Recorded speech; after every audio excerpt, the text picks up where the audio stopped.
Trucking, finger licking, trying to keep it in between the lines. Bird dogs are hunting, straight pipes are puffing. I've been loving these days alive. County, mounty in the middle, think I just peed a little, but I ain't got no panties on. Don't need no bugs on my glass, bears on my ass, pop singer singing country songs. Chicken trucking, big wheels they're humming. High rate of fuel consumption, missing mama, needing loving, rolling with the wave and sound. Running like a southern shaker, I don't need no 48. Turn this rig around. I'm jacked up like a Chevy, but ain't heading to the levee. Lord have mercy, sakes and wide. On his high step and double clutching, gear jammer, chicken trucking on slow outlaw ride.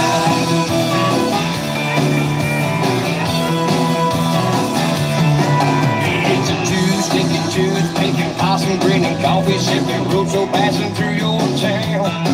A rambling gypsy on the road with 18 on the floor and 18 pounding on the ground. I don't need to shoot bubble gum machine, blue lights flashing bright. On this high ball and skids are crawling, 6 days without my coffee, gonna make it home tonight. Chicken trucking, big wheels they're humming. High rate of fuel consumption, missing mama, needing loving, rolling with the wave and sound. Running like a southern shaker, I don't need no 48 to turn this rig around. I'm jacked up like a Chevy, but ain't heading to the levee. Lord have mercy, sakes and wide. On this high step, double clutching, gear jamming, chicken trucking on slow and alright. What's up? What's up? Hell, everybody else has been live today. Might as well. I'm gonna roast up in here though. Before y'all came in here, I had my coats in the windshield and blocking the windows. Had to take all that down. What's going on? Let's see who all's in here. I saw everybody coming in though, I think. Stu's in the house. Oh, Stu, Stu, what? I can't see through this. They're too dirty. I guess I need to clean them. Damn country music. I don't even, that's sacrilege in this channel. James is in the house. Oh yeah. There's Big Rich. Big Rig Radio Network, chicken eating. Yes, sir. Sean Price, Norlord, Thomas Wilson, Mike Mentor, Thomas Wilson. Burger made it. No, Hee Haw. Michael P. Yes, sir. Tony Justice. Burger, you're right. It is hot. Man, good gracious. I'm in Michigan. And David Tate, what's going on? I'm in Michigan. I thought it would be, you know, thought it would be cool running up here this weekend. Lord, my truck right now says it's 97 degrees outside. Jesus.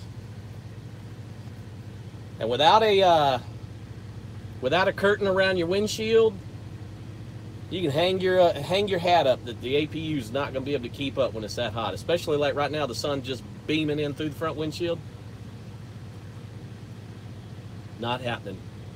Y'all see my Snorlord recommended and personally approved method of transferring some AC to the cab from the APU.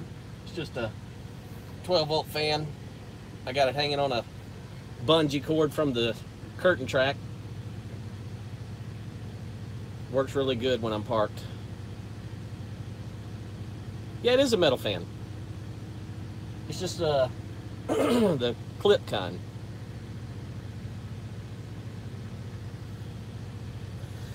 But yeah, everybody else has been live, so hey, might as well go live too. Well, see, James, I don't really have a good spot to screw mine in that it would blow up this way. Everywhere that I could bolt one down, it wouldn't really blow up to the front. So we kind of got to do that. Yes, Norlord, that was a good idea.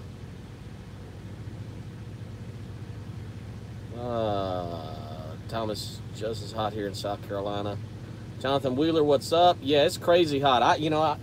People know I live in South Georgia, and I think my wife and kids, they went to the beach this weekend. Her parents went down there. They already had the weekend planned to go down to the beach, and I wasn't going to be home, so my wife was like, I think we're going to ride down to the beach with them. I said, yeah, whatever. And I could care less about the beach, so they can get their beach time in while I'm on the road. And man, I think back at home, I think it got 100 yesterday or today. It's crazy. Blind squirrel fun to nut. Jesus. Jonathan Houston, what's going on? Yes, Snorlord is a metal fan. Yeah, actually, that's kind of funny. I sent Snorlord a video the other day, and I'm like, is this the kind of music you'd listen to or play? And it was pretty intense for my level, and it was a big rig video. If y'all are, I know y'all are on YouTube, if you're anything into liking trucks, now I know Berger won't go check this out because he doesn't really like trucks and stuff, but if you like trucks, you need to go to a channel called Big Rig Videos. Craig Welch is in the house. He's in South Dakota. What's going on, Craig? I'm in Michigan, man. I'm in Michigan. I'm over near no, you're up you were up near Flint. I'm on 94 over here east or west of Ann Arbor.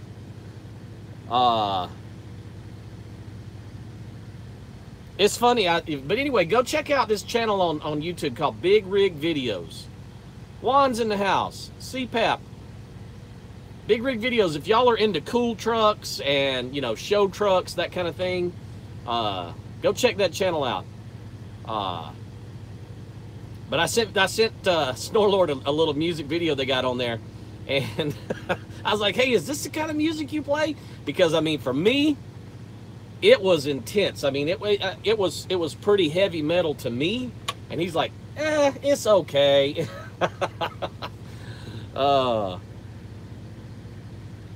Let's see. What's going on? Yeah, Professor, what's going on?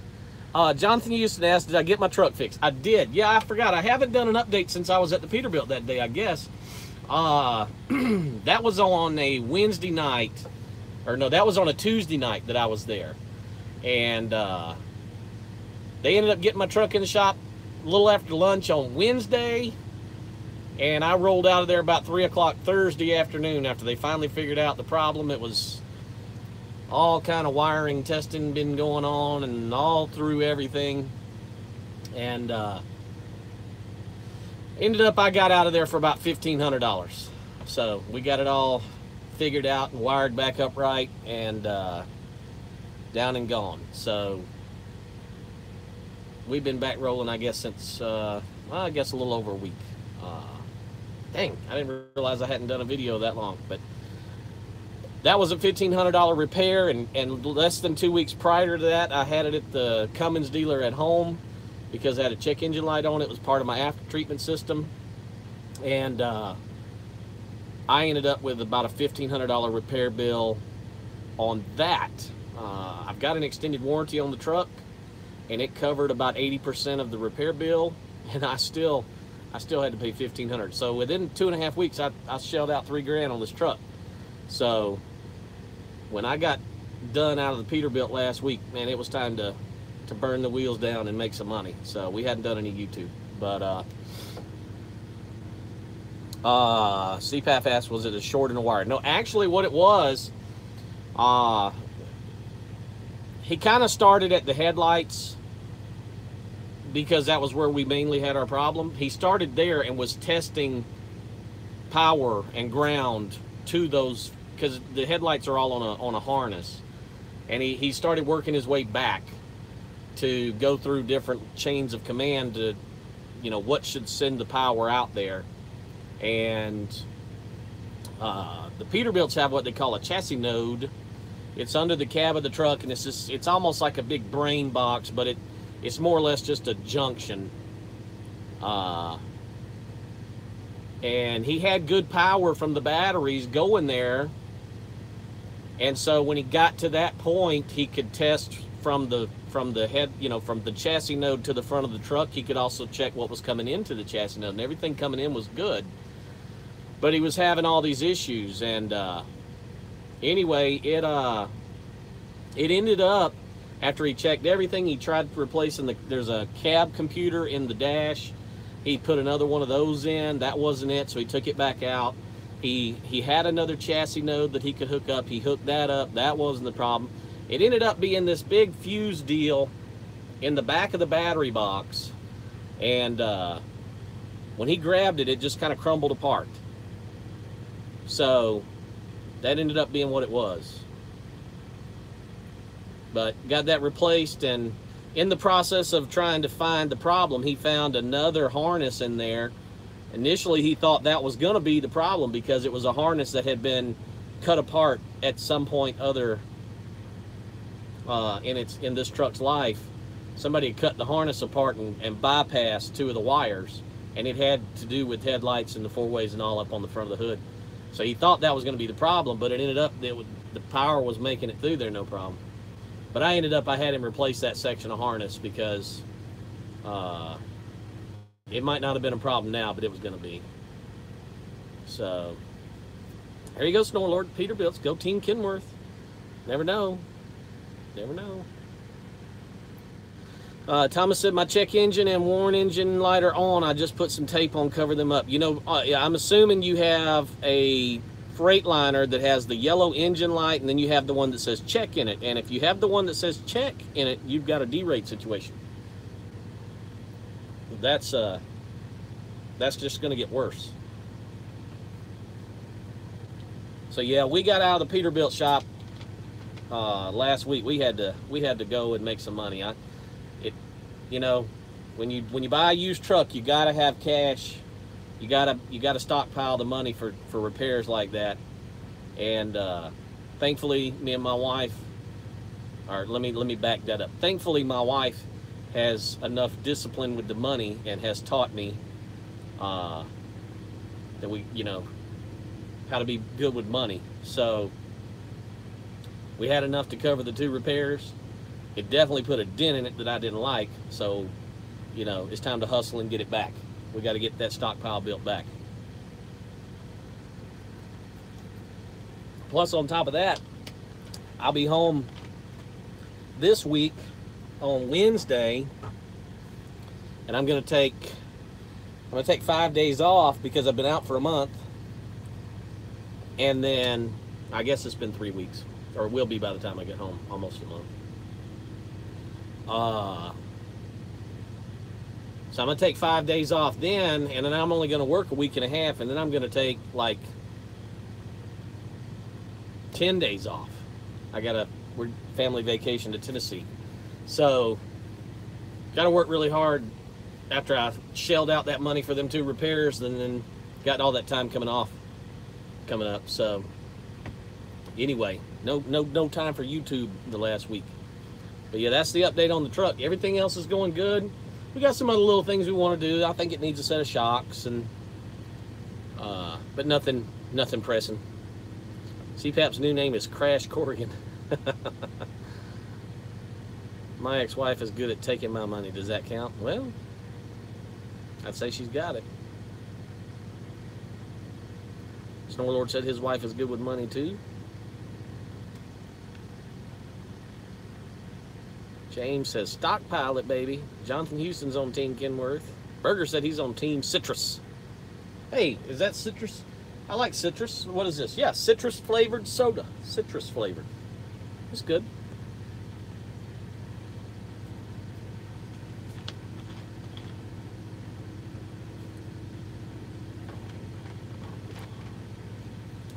But yeah, that check engine light repair I had done, luckily, I was on my way home when the light came on.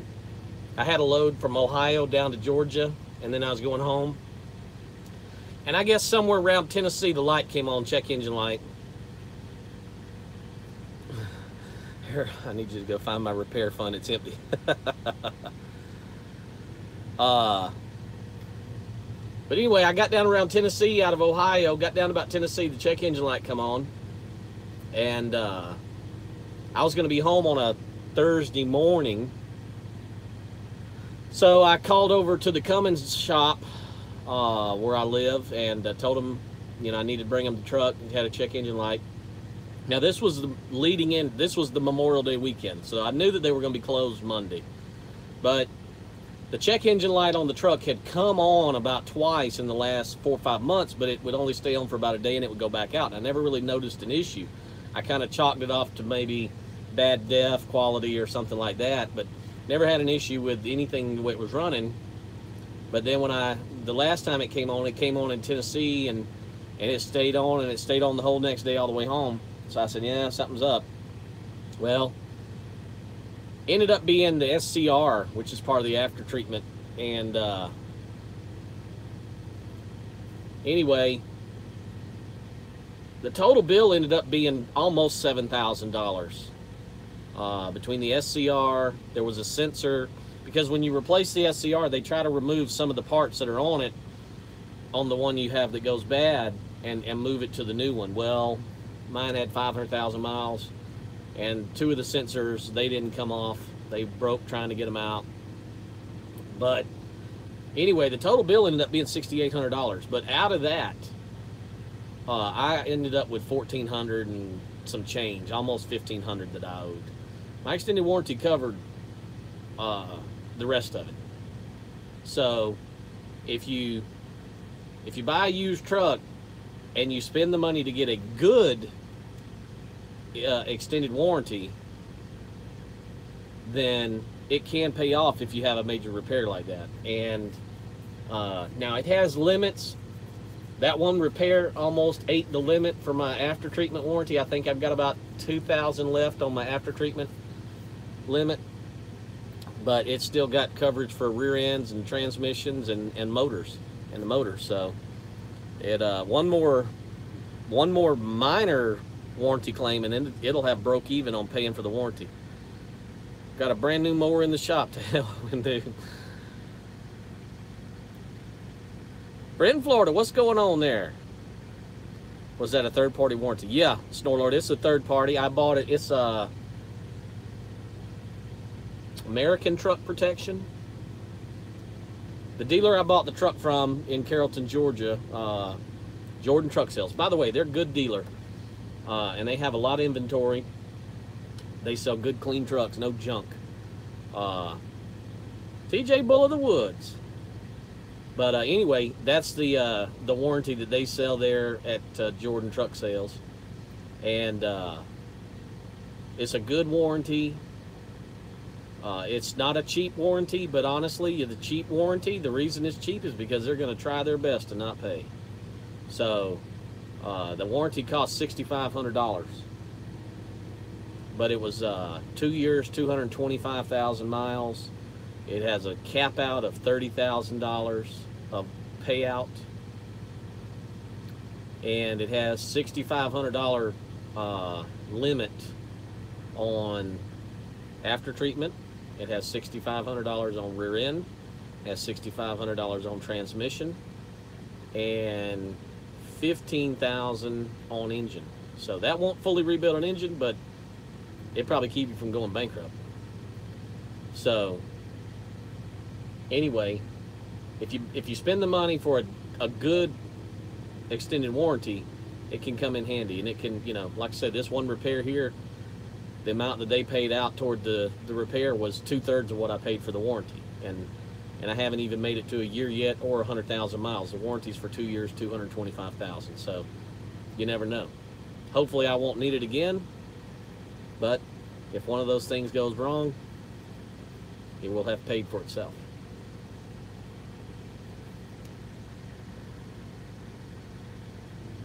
TJ's in Utah.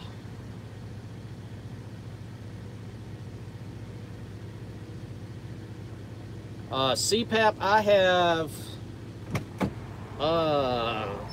almost 517,000 on this truck.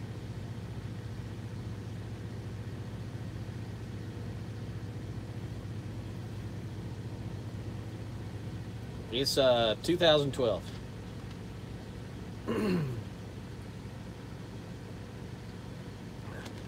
No, Jonathan, I had a back in the day in 2004, I bought a 2001 Freightliner Classic XL. And young, dumb, made a lot of money, was single, young. I was 22 when I bought that truck. Couldn't tell me a thing in the world. I knew it all. And made a lot of money, spent it all. So, Thomas, it actually wasn't the DPF. It was the SCR, which is where, that's the third piece of the puzzle on your after treatment. The SCR is where the DEF gets injected. So that's where your DEF nozzle, injector nozzle is at. You got the NOx sensor in there. That's that third piece of the puzzle before it finally shoots out the exhaust. And that canister on, you know, I've got a 12 model, a 2012 Cummins. So actually it's a 12 truck, so it's a 2011 Cummins. It was the very first design of emissions with DEF. My SCR is the size of a small hot water tank in your house. It's a huge, I mean, it's massive. They've over the years gotten a lot better at making these parts smaller and more efficient in size and everything, and cheaper. But that's part of the reason it was so expensive. The SCR is humongous. TJ, my mileage and what it could do are two different things. Today with a light load, and I only had to drive 4 hours today, so I was in absolutely no hurry. I was in Indiana and Michigan with a light load. I was up almost 9 miles a gallon. A lot of times I pull heavier freight, and with that and my foot in it like it tends to be, I think Jeff ran the IFTA report for the second quarter just to see what it was for me the other day, and I think I'm averaging for the second quarter about 6.2, 6.1, I think it was. So, you know, this truck can get a lot better fuel mileage than I get it to get, but I kind of like to go the speed limit. Yeah, James, that was 9 miles on the dash, but I will say that when I checked this truck compared to the dash, it might be a tenth or two off. The dash is pretty accurate in this truck. If I reset it at a fill up, go and refill again, the dash is only going to be about a tenth or two off from what I'm actually showing. And it's usually a tenth or two high. So the dash is a tenth or two high. But when you're showing 9, you know, you're really, you know you're not getting 6.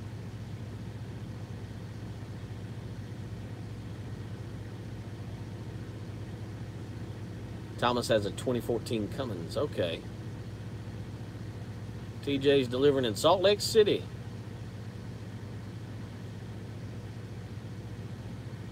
TJ pulls 14 to 16,000 at 70 most of the time, average 8.5. What kind of truck you got with that?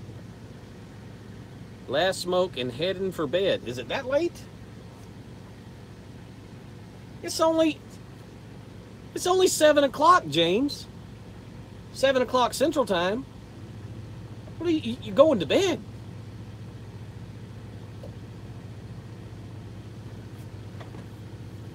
I got to get over here behind the pillar with a little shade on my eye so I can see.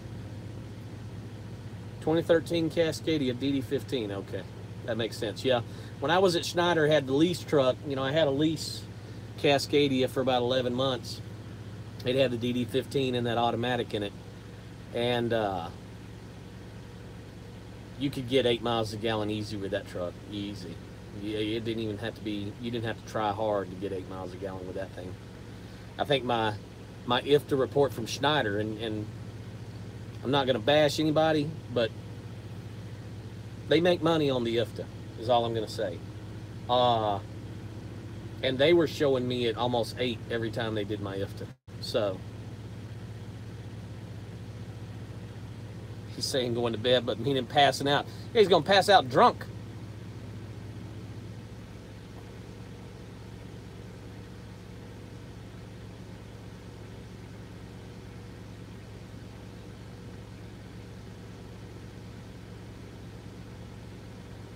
Okay, just turned 5:59. What year did you say that thing was? Oh, a 13. Okay. I thought you said 15 for a second. Didn't got 600,000 miles on it. No, a 13.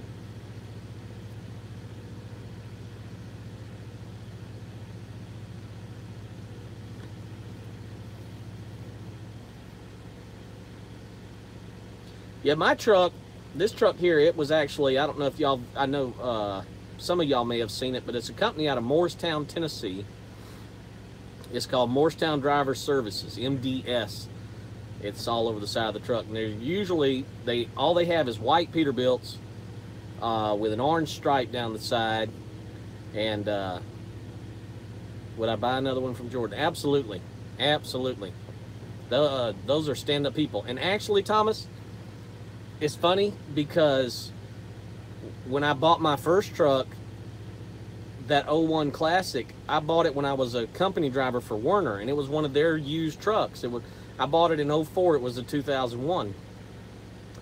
And one of the Jordan brothers actually still works. He was there then, and he still works as the sales manager for Fleet Truck Sales, Werner, at their Atlanta terminal. And he's I believe the older brother to Dustin, who is over there at Jordan. Anyway, so yeah, both of my trucks I bought from Jordan's.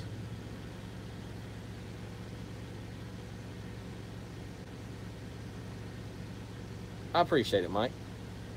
We got the same truck though. You just got a Packard motor in it's all. Well, you got the 63, but 63 to 70, there's not a whole lot of difference. If you really saw the inside of a 70, it's not a whole lot of difference.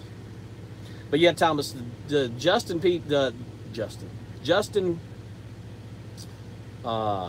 Dustin Jordan, that's the sales guy. Hang on, CPAP. He's the son, and they're stand-up people. They're stand-up people. I'd have no problem going back there and recommending them to anybody. CPAP asked, was my dad a trucker? No, my dad was not a trucker. The only person in my family that ever drove a truck was my great-grandfather, and he was retired before I was old enough to know what he did. I was never around anybody that was a trucker. My dad worked from the time I was born, my dad worked in paper mill and worked there until he went out on disability. My dad is disabled. But anyway, he worked and worked and worked. My dad's always been one of these guys that never really had any hobbies. He loved doing his yard work. I guess he was kind of like other trucker James there. My dad will spend all day working in the yard. You know, that's his hobby. He gets enjoyment out of making his yard look good, keeping it up. And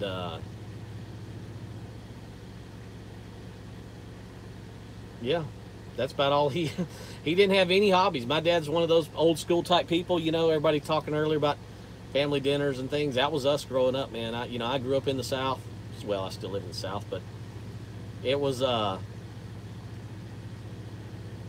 Waltons every night, you know. We had a table just like the Waltons had. If you've ever seen the Waltons TV show, big table. I grew up in the house that my dad grew up in. That's part of it. My dad is one of 8 children. And when most of the kids were grown, my grandparents built a new home out on some property, and my dad and mother bought that house. And so I grew up in the same house my dad grew up in. And the dining room or kitchen table that was there when I was growing up was there when my grandparents were there and all those 8 kids. So it was a massive table. with benches on each side. You could put 5 comfortable on each side, 6 in a pinch. So it was a big table, just this massive, thick, homemade. My grandfather, he's a good woodworker. Well, he was. He's 83 now, but he handmade that table and those benches. And I kid you not, that table top was this tall, this thick, and it had a polyurethane coat on it. It was smooth, and that was a nice table. I was not born in a bathtub. We did have hospitals in Georgia, Snorelord. Come on, I mean, I wasn't born in the 1940s. I didn't enter into this world until the early 80s, so we had hospitals and automobiles and things.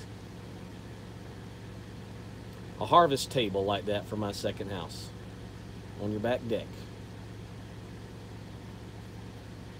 But yeah, so I grew up in a very traditional, we sat down every night with a home cooked meal. If you think of soul food or southern cooking, that was our everyday food. And that's what we had every night, the fried pork chops and cube steak and those type dinners, meatloaf. I mean, that was every single night. And it just, yeah, of course, fried chicken. Yeah, of course. We sat down every night, and what's funny even now to me, there was not even a debate. There was never a discussion. It wasn't an option. We were going to sit down and we were going to have dinner that way, and it was sweet tea. You didn't have another choice. It wasn't even like it was enough of a choice that you would consider asking for something else. You were drinking sweet tea with dinner. That was it. And it wasn't like we were forced to do that. That's what we wanted. That's all we had ever known, We had Cokes and stuff in the house, but when it got time for dinner, you sat down and you had your mason jar with sweet tea in it. That's what we had. So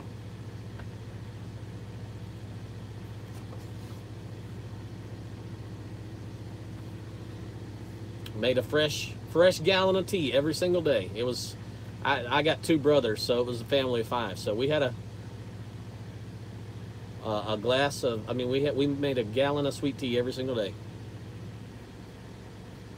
Never been a big milk person. My dad loves milk. I don't mind milk. I can drink milk. I prefer chocolate milk. But random beard here and there. I'm not much of a milk drinker. I don't mind it. It's not like I dislike it. It's just not my go-to.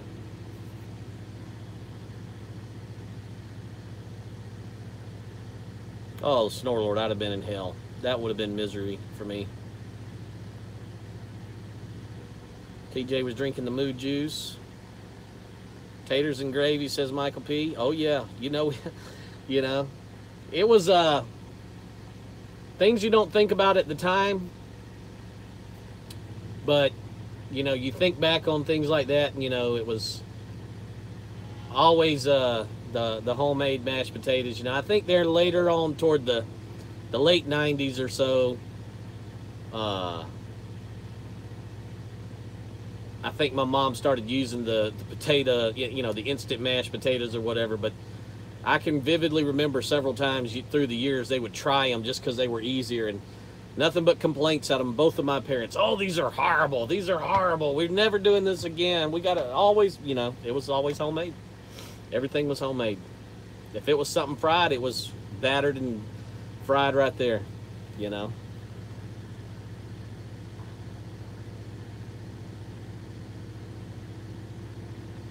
Hamburger casserole. Scott Pendarvis. He's at Arlene's. All right. I don't think I'm that far from there. I didn't look. I don't know.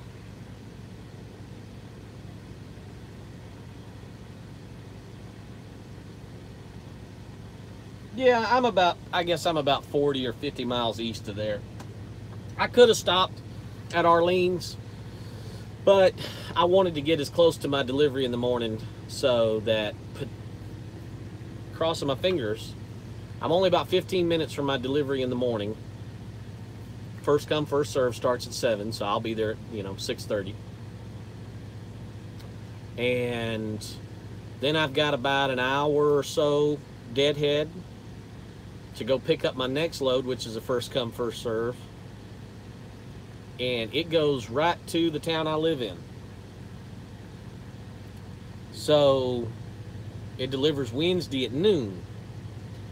But fingers crossed, if I get loaded early enough tomorrow, since I'm so close already now, I won't have to burn a lot of my time to get to the shipper or the receiver and then shoot down to the shipper.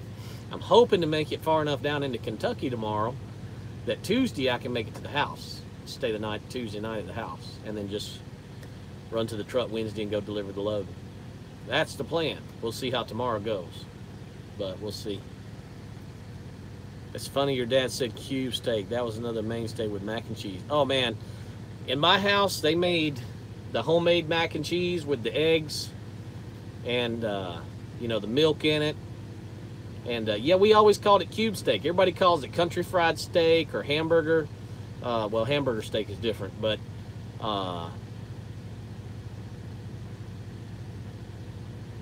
CPAP said I'm going to beat in this. I don't know, man. I've had a lot of downtime this month. I was down 5 days at the Peterbilt, and I'm about to take 5 more days off here, from Wednesday to next Tuesday. So that's 6 days actually. So that's 11 days off this month. But it's still going to be a decent month.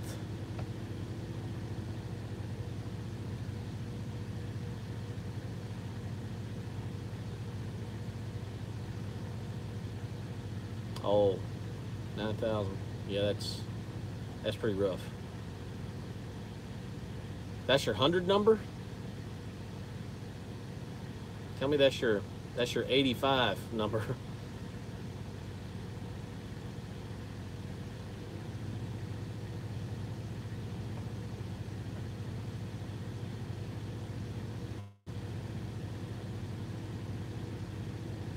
Okay, so that's your 85 number minus, that's with all their other stuff took out too. That's not too bad though,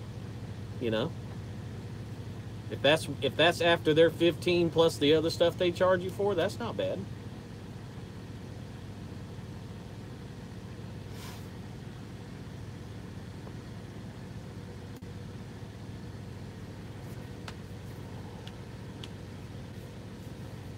Oh, that's just after their 85.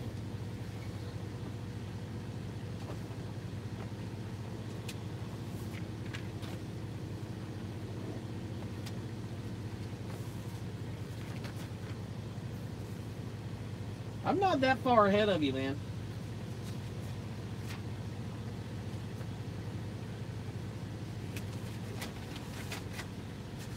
But like I say, I've not been running all that hard either.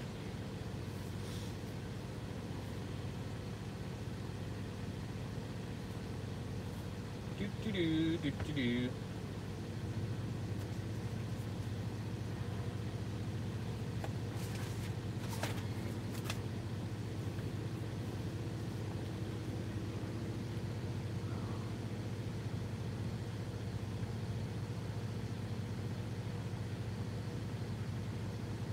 Jeffrey's not on vacation. He's busy.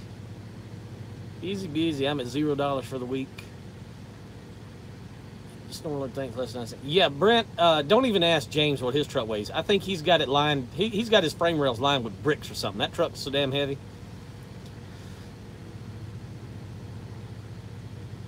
Stu, I think you're right. I think Stu is right. Let's add this up for the fisherman. That's what I'm gonna start calling CPAP, fishing man. Likes to fish.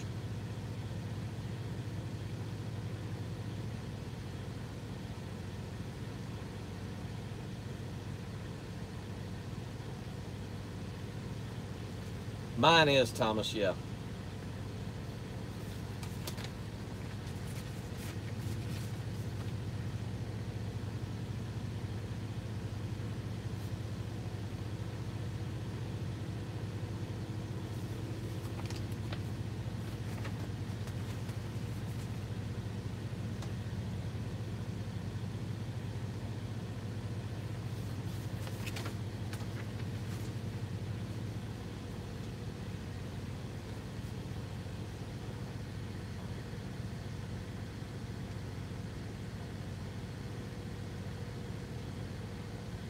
Oh, whatever.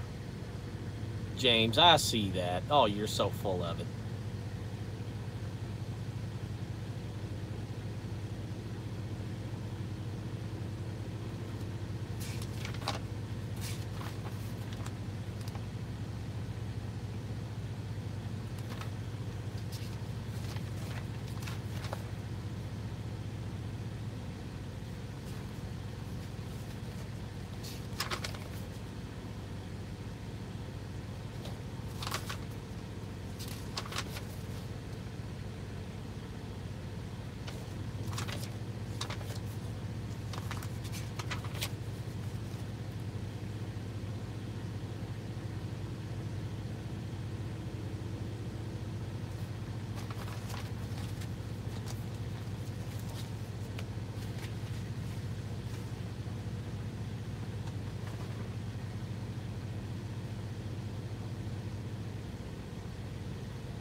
Oh, Mike, come on now. You got to get on the unlimited data plan. Brent said he's got fat fingers. Thanks, that's what I was expecting. Stu, you are absolutely right. He is full of it. That's why his truck weighs so daggone much. And it's all on his steer axle, too. No wonder. He's the one sitting up there in the seat. Unlimited, just high speed until 50 gig. What kind of phone carrier are you with?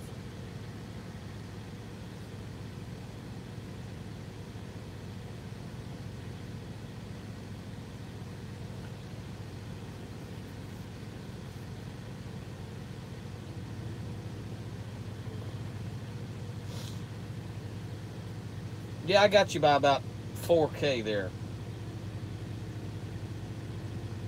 CPAP.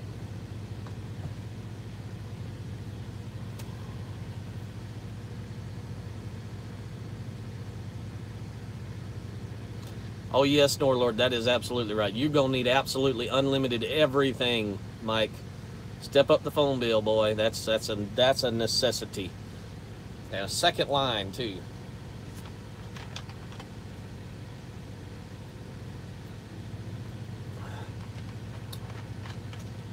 A 579 is the new version of this truck, the 386, the new one that all the fleets are running. If you see a company style truck Peterbilt, that's the 579. Now the 584, I'm not sure what that is. Let's just go to the old truck paper and see. I'm sure that they have a picture of one.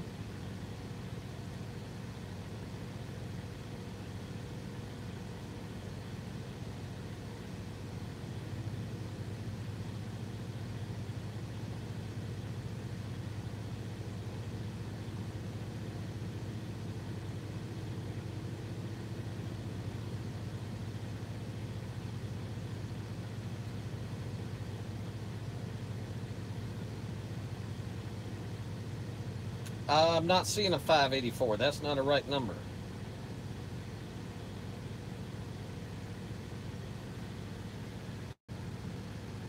Gordon has a 584 golden color for $59,000. That's a 587. That's the 587. That's a little bit newer version. They don't make that truck anymore, just like they don't make my 386 anymore. The 587 is the one that you used to see at like Prime and Werner. It was the double bunk tall sleeper that Peterbilt had. It was basically the Peterbilt version of a T2000 Kenworth, if you remember those trucks. And then Kenworth remodeled them and called them the T700. The 587, and prior to they made a little revision in the nose, and it used to be called a 387. I think it came out in the early 2000s when Kenworth came out with the T2000 Kenworth. I think a year or two later, Peterbilt came out with the 387, which was their version of the truck. Because, you know, they're owned by the same company. But 587 is basically a Kenworth, you know, in Peterbilt clothing. That's all it really is. That was the first truck that Peterbilt made that was a step away from the traditional style cabs and all. like what I still have, the 389 style cab with the clutch pedal that goes down through the floor and all that. The 387 was their first move away from that, I believe. I may be wrong, but I think that's how that played out. And now they're newer trucks, unless you get a 389. CPAP, there is no curtains in a 386 Peterbilt around the front. There's not such a thing. This cab does not have the ability to have curtains around it from the factory.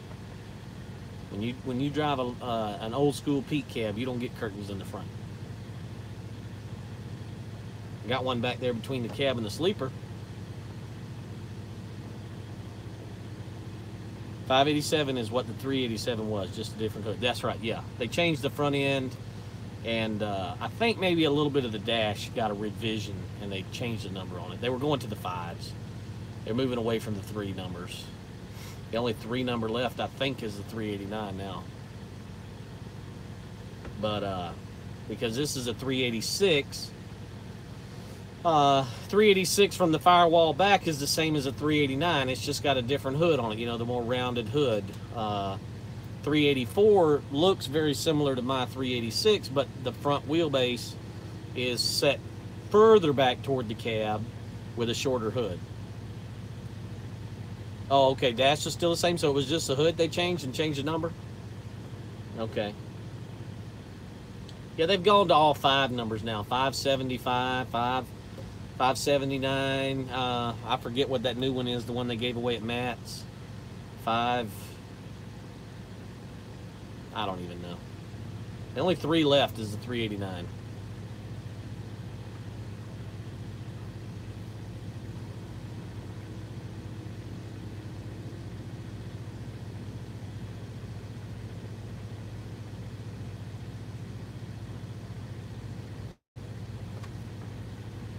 $567, okay. Is that the one that's kind of, it's like a 579 sleeper with kind of a squarer style hood, not 389 level hood, but squarer kind of. It's kind of like a in-between. I think that sounds right.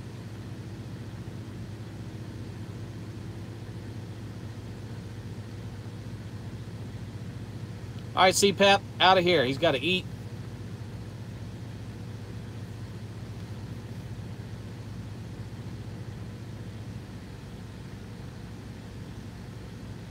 Wisconsin is awesome. Don't know what you're talking about.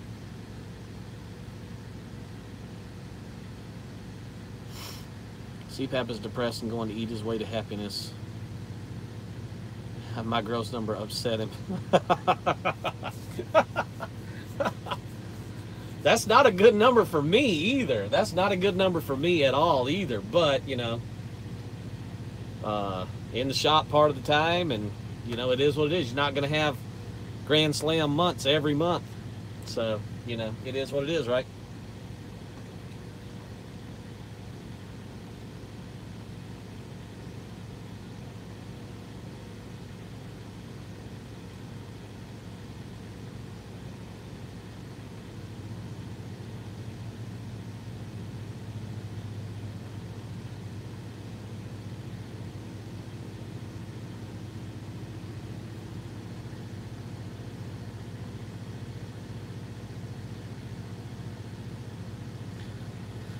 Yeah, I was going to let that go. Snore Lord, he's inebriated to the point he can't spell.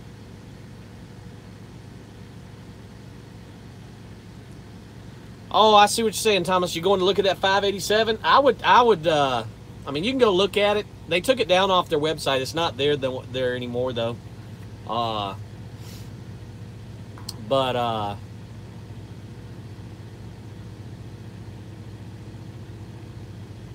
May have made a higher net average if the bill hits next month. Are you talking about the truck repair bills? Oh no, those have paid. Those were paid the day I picked the truck up.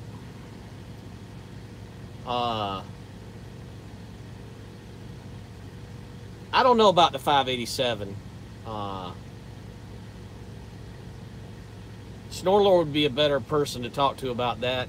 he maybe can give you his more opinion on the 387, 587 trucks. He used to have one. I've only seen the inside of one once, never driven one. So I don't know much about them.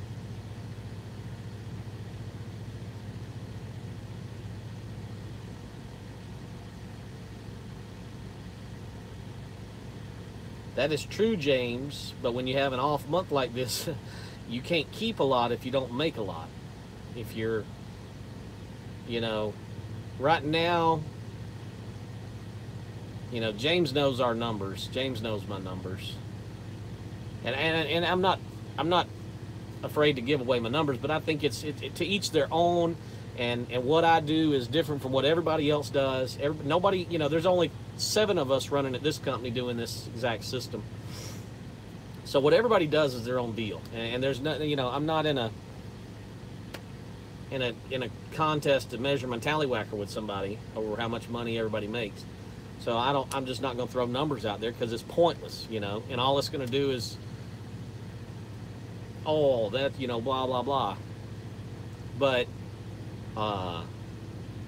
James knows what I've done the last 2 months numbers wise, and the month is 3/4 over, and I'm not even to 75% of that. Nowhere near. So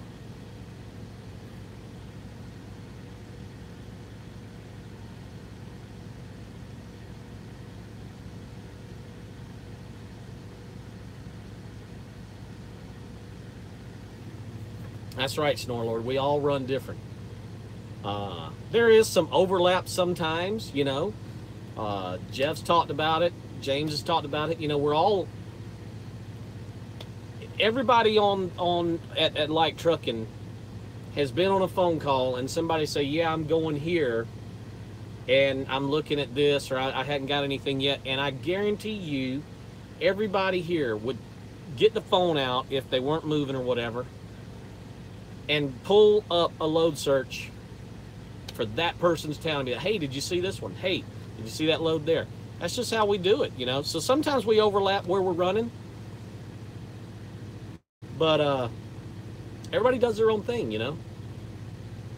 So that's the beauty. That's the beauty of being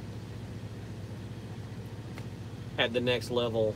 And that's not, that came out wrong. I'm not tooting a horn or anything. It's just, it's the next level of progression. It's the next step in the line toward full independence. Once you get on having your own truck and trailer and being in the spot market,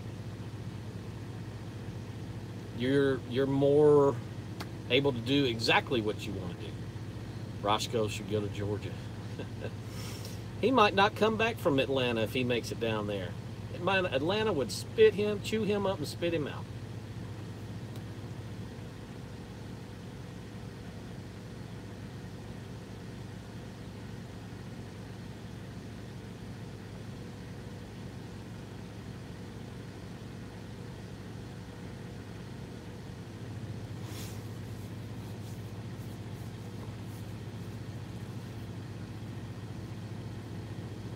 I don't know why it looks like it's so bright on my face. The sun's actually down behind the trees and the clouds over there. It's not even bright anymore that I'm looking at, but it's still,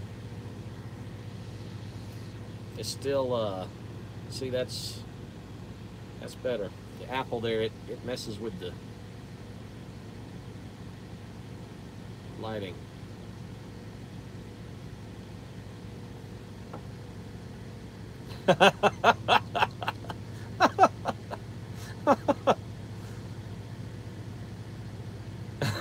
Georgia and me.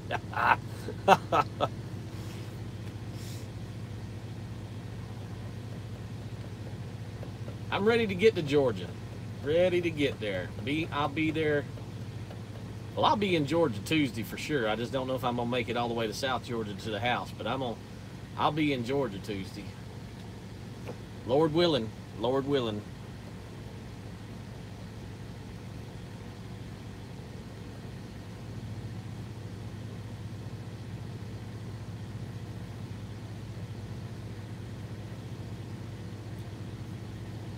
But anyway, well, it's been almost an hour, and I think everybody is live fed out. We done had plenty of live feeds today. I mean, we had Snorlord was live, CPAP was live, Burger was live, I went live. Was there somebody else? Maybe somebody I'm not subscribed to. I don't know. Is Georgia an affordable place to live with a big family?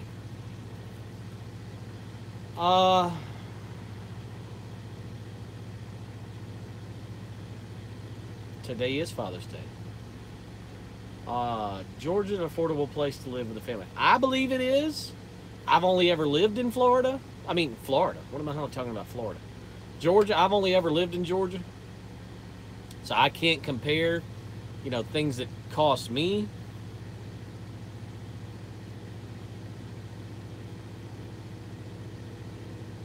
Yeah. But I know when you look at some of those things on the internet, you know, with taxes and property values and things like that, it's pretty inexpensive. I know that if, you know, the things that I use to judge how expensive it is to live in Georgia is if you ever watch some of these shows on HGTV, you know, like House Hunters and, you know, where they're going out and buying houses and whatever. And I see these people, and they're in these urban areas. And now Atlanta, I'm sure Atlanta is probably somewhat on that level, but I don't live anywhere near Atlanta.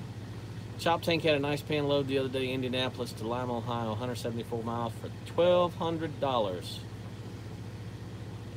That is a really good rate. And I've hauled a load for Chop Tank before. They usually pay pretty good. The one load I've hauled for them, it was exceptional. But you watch some of those shows about the prices of homes that these people are buying, and I'm like, dude, y'all are paying $1 million for that, or y'all are paying $800,000 for that. Y'all could come to Georgia and have a damn mansion on 20 acres of land for what you're paying for that little shotgun house you're buying. It's crazy. So, you know, for that, in that line of thinking, depending on what part of Georgia, and now if you get in Atlanta, like in urban Atlanta and even some of the close suburbs, you're probably going to pay. And I imagine they probably got some pretty good property value taxes too. But anyway, if you get into the more rural areas where I've always lived, and which, I mean, I grew up in Augusta, but from the time I've been 18 until now, we've always lived in kind of a rural area. And it's not expensive. It's not crazy expensive at all. Oh, really?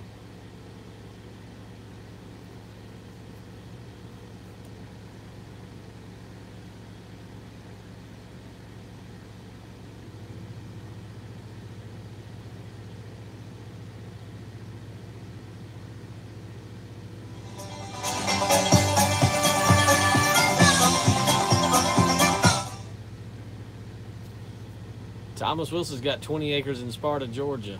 My grandfather lives in Sparta, Georgia. That's funny that you say that.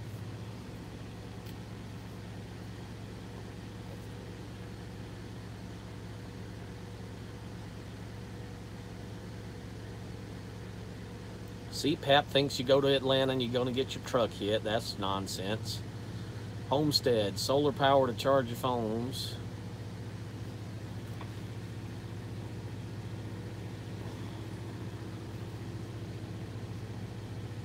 Your cousin lives in Sparta, Wisconsin. How about that? It's funny about Sparta, Georgia. Does anybody remember the TV show In the Heat of the Night? With old Carol O'Connor, and heck, I guess he was the main big star in the show. It's funny. That show was filmed, you know, it's supposed to be Sparta, Mississippi, right? That's where the show was Sparta, Mississippi. In reality, that show was filmed in Conyers and Covington, Georgia. And I'm pretty sure there's not really a Sparta, Mississippi, but there is a Sparta, Georgia. And it's not that far from Conyers and Covington.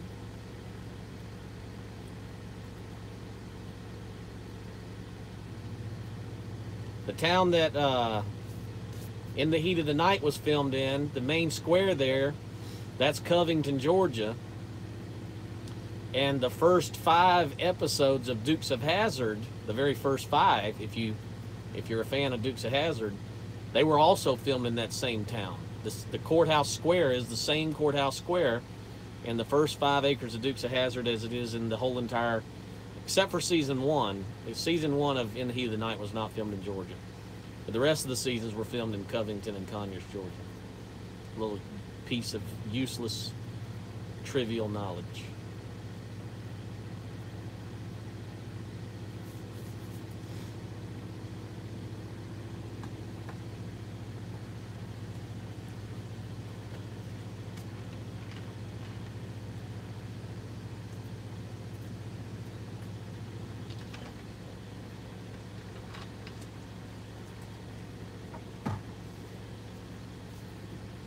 Well, people, it's almost 9 o'clock my time.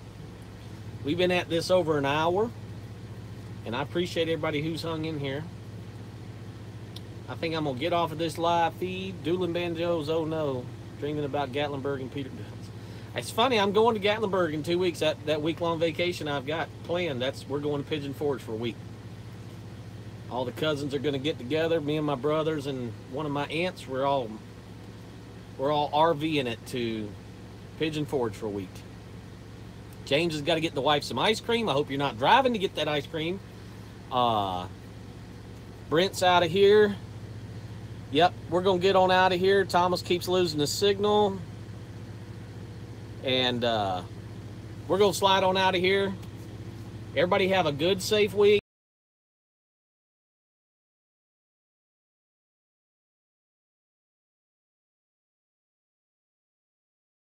And we'll see y'all again. All right, I appreciate everybody tuning in. Later.